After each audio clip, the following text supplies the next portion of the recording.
ముందుగా మీ అందరికీ శ్రీరామనవమి శుభాకాంక్షలు.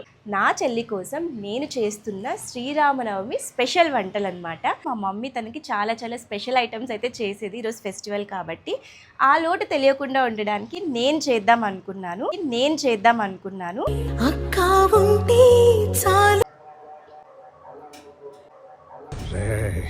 ఈ టైంలో నన్ను ఇరిటేట్ చేయకు. పెద్ద సమస్య వచ్చి పడిందే.